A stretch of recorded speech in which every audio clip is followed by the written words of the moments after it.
നമസ്കാരം, ഏവർക്കും shadow ബ്രോഡ്കാസ്റ്റിംഗിന്റെ free PSC video ക്ലാസ്സിലേക്ക് സ്വാഗതം. ഞാൻ പ്രതിൻ വി പോത്തൻ.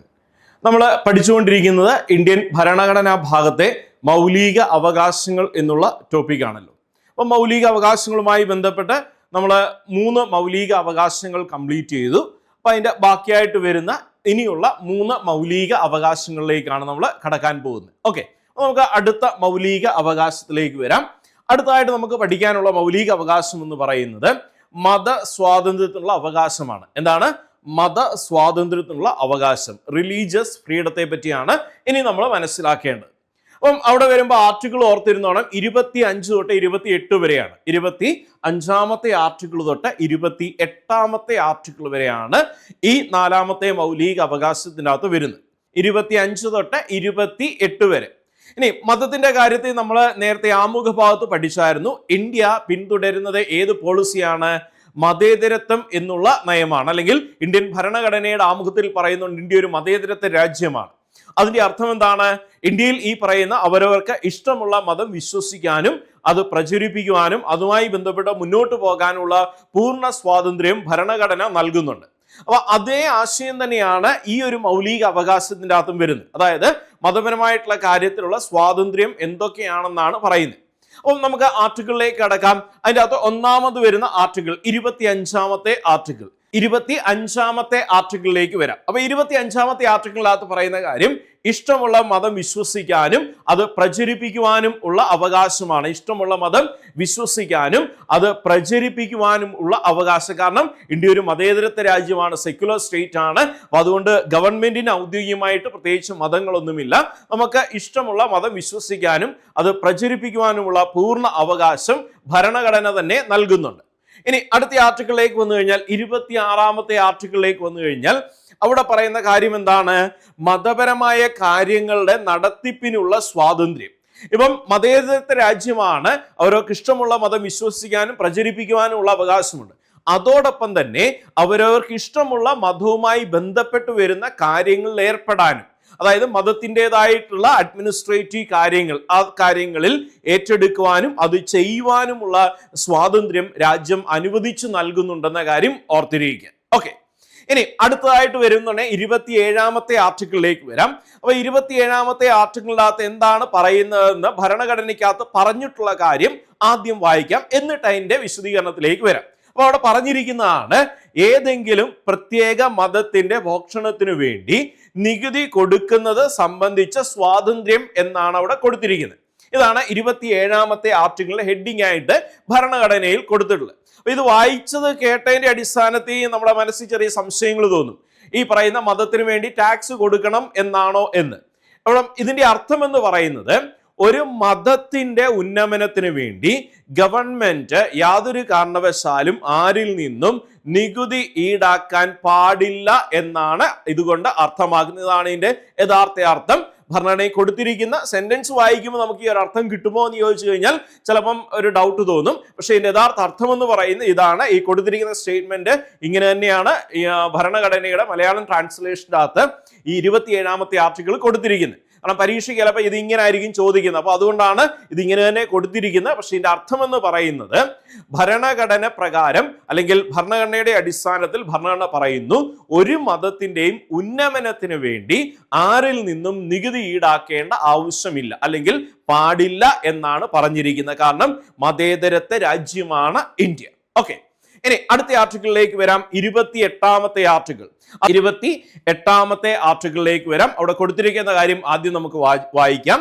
ചില വിദ്യാഭ്യാസ സ്ഥാപനങ്ങളിൽ മതബോധനത്തിനോ മതപരമായിട്ടുള്ള ആരാധനയ്ക്കോ ഹാജരാകുന്നത് സംബന്ധിച്ച് സ്വാതന്ത്ര്യം എന്നാണ് അവിടെ കൊടുത്തിരിക്കുന്നത്. അപ്പൊ ഇത് വായിക്കുമ്പോൾ ഒരു സംശയം തോന്നുമെങ്കിലും ഇതിന്റെ അർത്ഥം ഇത്രയും ഉള്ളൂ.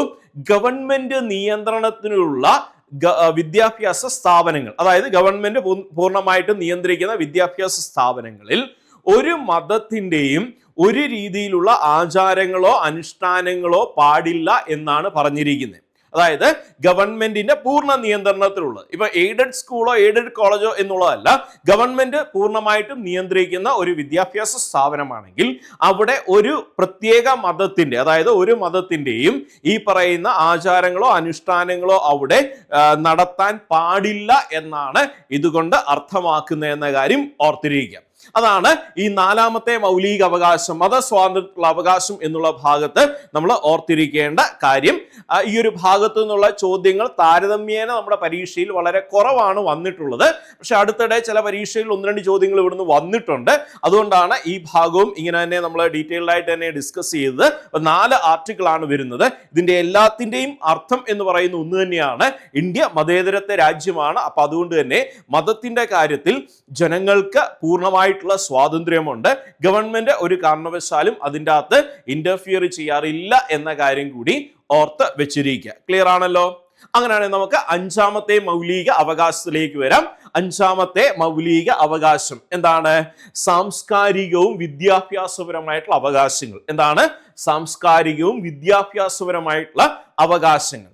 ആർട്ടിക്കിൾ 29, 30 2 ആർട്ടിക്കിൾ മാത്രം അടങ്ങുന്ന ഒരു മൗലിക അവകാശമാണ്. ഓക്കെ, അപ്പൊ ഇവിടെ ഹെഡിങ് നോക്കിക്കഴിഞ്ഞാൽ സാംസ്കാരികവും വിദ്യാഭ്യാസപരവുമായിട്ടുള്ള അവകാശങ്ങൾ എന്നാണ് പറയുന്നതെങ്കിലും ഇതിനെ പൊതുവിൽ പറയാറുള്ളത് ന്യൂനപക്ഷങ്ങളുടെ അവകാശങ്ങൾ എന്നാണ്. അല്ലെങ്കിൽ ഇന്ത്യൻ ഭരണഘടനയിൽ ന്യൂനപക്ഷങ്ങളുടെ അവകാശങ്ങളെ പറ്റി പറയുന്ന മൗലിക അവകാശം എന്നാണ് ഈ 5ാമത്തെ മൗലിക അവകാശത്തെ പൊതുവിൽ പറയാറുള്ളത്. അല്ലെങ്കിൽ ഇങ്ങനെ വേണമെങ്കിൽ ചോദിക്കാം, ന്യൂനപക്ഷങ്ങളുമായി ബന്ധപ്പെട്ട് വരുന്ന ആർട്ടിക്കിൾ ഏതൊക്കെയാണ്? 29, 30 എന്ന് ഓർത്തിരിക്കുക. കാരണം ഇതിലേക്ക് ഡീറ്റെയിൽഡ് ആയിട്ട് നമ്മൾ ഡിസ്കസ് ചെയ്ത് കഴിഞ്ഞാൽ ഈ ഒരു അർത്ഥമാണ് കിട്ടുന്നത്. അപ്പൊ അതുകൊണ്ടാണ് ന്യൂനപക്ഷവുമായി ബന്ധപ്പെട്ട് വരുന്ന ആർട്ടിക്കിൾ എന്നതിനെ പറയുന്നത്. അപ്പൊ അതിലെ 29ാമത്തെ ആർട്ടിക്കിളിലേക്ക് വരാം. അവിടെ പറയുന്നുണ്ട് ന്യൂനപക്ഷ വിഭാഗങ്ങളുടെ താല്പര്യം സംരക്ഷിക്കണം. 29 പറയുന്നു ന്യൂനപക്ഷ വിഭാഗങ്ങളുടെ അവകാശങ്ങൾ സംരക്ഷിക്കണമെന്ന്. അപ്പൊ അതിലേക്ക് വരുമ്പോൾ അവിടെ ശ്രദ്ധിക്കേണ്ട കാര്യം, നമുക്കറിയാം ഇന്ത്യ എന്ന് പറയുന്ന വൈവിധ്യം നിറഞ്ഞൊരു രാജ്യമാണ്. ഒരുപാട് വിഭാഗത്തിൽ വരുന്ന ആൾക്കാരുണ്ട്.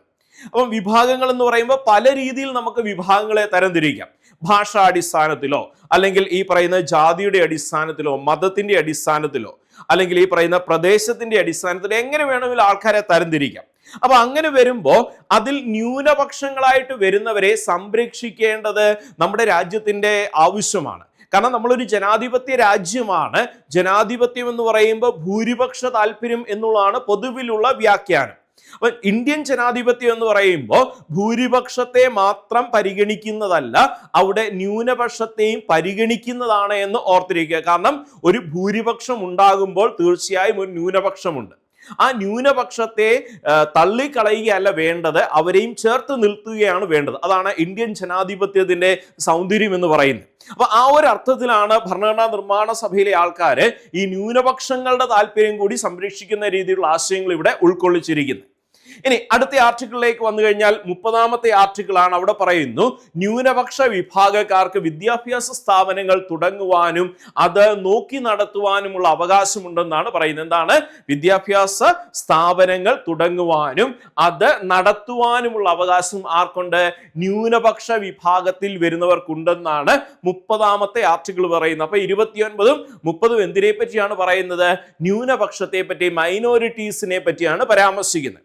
ഇനി ന്യൂനപക്ഷം എന്നുള്ള ആശയത്തിലേക്ക് വരുമ്പോൾ ശ്രദ്ധിക്കേണ്ട മറ്റൊരു പോയിന്റ്, ഇന്ത്യയിൽ ആരെയാണ് ന്യൂനപക്ഷമായിട്ട് കണക്കാക്കുന്നത്, അല്ലെങ്കിൽ ഏത് കാറ്റഗറിയിൽ വരുന്നവരെയാണ് മൈനോറിറ്റി എന്ന രീതിയിൽ കണക്കാക്കുന്നത്? അപ്പൊ നമുക്കറിയാം ഒരു സമൂഹത്തിലെ ഭൂരിപക്ഷത്തിൽ കുറവ് വരുന്നവരെയാണ് ന്യൂനപക്ഷം എന്ന് പറയുന്നത്. അപ്പം ഇന്ത്യയിൽ സത്യത്തിൽ ആരാണ് ന്യൂനപക്ഷം? അപ്പൊ ഇങ്ങനൊരു ചോദ്യം വരുന്നുണ്ടെങ്കിൽ പല രീതിയിൽ നമുക്ക് കണ്ടെത്താമെങ്കിലും 2 രീതിയിലുള്ള ന്യൂനപക്ഷത്തെയാണ് ഔദ്യോഗികമായിട്ട് ഇന്ത്യയിൽ അംഗീകരിക്കുന്നത്. ഒന്ന് ഭാഷാപരമായിട്ടുള്ള ന്യൂനപക്ഷവും മറ്റൊന്ന് മത ന്യൂനപക്ഷവുമാണ്. ഭാഷാ ന്യൂനപക്ഷവും മത ന്യൂനപക്ഷവുമാണ്. അപ്പൊ നമ്മൾ ഇവിടെ നോക്കുന്ന സമയത്ത് ഭാഷാ ന്യൂനപക്ഷം എന്നുള്ള ഒരു ആശയത്തിലേക്ക് പോകുന്നില്ല, പ്രത്യേകിച്ച് മത ന്യൂനപക്ഷം എന്നുള്ള ആശയത്തിലേക്ക് പോകുക. കാരണം നമ്മൾ ഈ പറയുന്ന പരീക്ഷകൾക്കൊക്കെ അപ്ലൈ ചെയ്യുന്ന സമയത്ത് കേന്ദ്ര സർക്കാരുമായി ബന്ധപ്പെട്ടുള്ള പരീക്ഷയാണെങ്കിൽ അവിടെ ആപ്ലിക്കേഷൻ ഫില്ല് ചെയ്യുന്ന സമയത്ത് ഒരു കോളം കാണും ന്യൂനപക്ഷമാണോ ഇല്ലയോ എന്ന്. അപ്പൊ ന്യൂനപക്ഷമാണ് എന്ന് ടിക്ക് ചെയ്ത് കഴിഞ്ഞാൽ അതിനോടൊപ്പം തന്നെ ഓപ്ഷൻസ് വരും, ഇതിലേതാണ്. അപ്പൊ അവിടെ കൊടുത്തിരിക്കുന്ന മതന്യൂനപക്ഷം എന്നുള്ള ഒരു പോയിന്റ് ഓഫ് വ്യൂയിലുള്ള ഓപ്ഷൻസ് ആണ് ഈ പറയുന്ന ആപ്ലിക്കേഷൻ ഫോമിലൊക്കെ കൊടുത്തിരിക്കുന്നത്. അപ്പൊ അതുകൊണ്ട് ആ ഒരു അർത്ഥതലത്തിൽ നമ്മൾ ഇതിപ്പം മനസ്സിലാക്കുന്നതാണ് ഒന്നുകൂടി നല്ലത്. ഓക്കെ, അപ്പം ഇന്ത്യയില് മതന്യൂനപക്ഷമായിട്ട് എത്ര മതങ്ങളെയാണ് അംഗീകരിച്ചിട്ടുള്ളത്? ലോകത്തിലെ മിക്ക മതങ്ങളുമുള്ള ഒരു രാജ്യമാണ് ഇന്ത്യ. പക്ഷെ ന്യൂനപക്ഷ പദവിയിലുള്ള മതങ്ങൾ എന്ന് പറയുമ്പോൾ നിലവിൽ 6 മതങ്ങളാണ് ഉള്ളതെന്ന് ഓർത്തിരിക്കുക. ഏതൊക്കെയായിരിക്കും അത്? മുസ്ലിം ഉണ്ട്, ക്രിസ്ത്യൻ ഉണ്ട്, സിഖ് ഉണ്ട്, പാഴ്സി ഉണ്ട്, ബുദ്ധമതമുണ്ട്, ജൈനമതമുണ്ട്. ഇന്ത്യയിൽ നിലവിൽ 6 മതങ്ങൾക്കാണ് ന്യൂനപക്ഷ പദവിയുള്ളത്. മുസ്ലിം, ക്രിസ്ത്യൻ, സിഖ്, പാഴ്സി, ബുദ്ധ, ജൈൻ. ഇത്രയും 6 മതങ്ങൾക്കാണ് ന്യൂനപക്ഷ പദവിയുള്ളത്. കേന്ദ്ര സർക്കാരാണ്, ദേശീയതലത്തിൽ ന്യൂനപക്ഷ കമ്മീഷൻ എന്ന് പറഞ്ഞൊരു സ്ഥാപനമുണ്ട്. ആ സ്ഥാപനമാണ് ഈ ന്യൂനപക്ഷ മതങ്ങളെ ഏതൊക്കെയാണെന്ന് നിർണ്ണയിക്കുന്നതെന്ന് ഓർത്തിരിക്കുക. അങ്ങനെ ഇന്ത്യയിൽ ഏറ്റവും ഒടുവിലായിട്ട് ന്യൂനപക്ഷ പദവി ലഭിച്ച മതമാണ് ജൈനമതം എന്ന് ഓർത്തിരിക്കുക. 2014 ഈ മതത്തിന് ന്യൂനപക്ഷ പദവി ലഭിക്കുന്നതെന്ന് ഓർത്തിരിക്കുക. അതോടൊപ്പം തന്നെ ഓർത്തിരിക്കേണ്ട ഒരു കാര്യമാണ് ന്യൂനപക്ഷ ദിനമായിട്ട് ആചരിക്കുന്നത് എന്നാണ്. ഡിസംബർ മാസം 18 ന്യൂനപക്ഷ ദിനമായിട്ട് ആചരിക്കുന്നത്, അല്ലെങ്കിൽ മൈനോറിറ്റി റൈറ്റ്സ് ഡേ ആയിട്ട് ആചരിക്കുന്നത് എന്നെന്ന് ചോദിച്ചാൽ എന്നാണ്?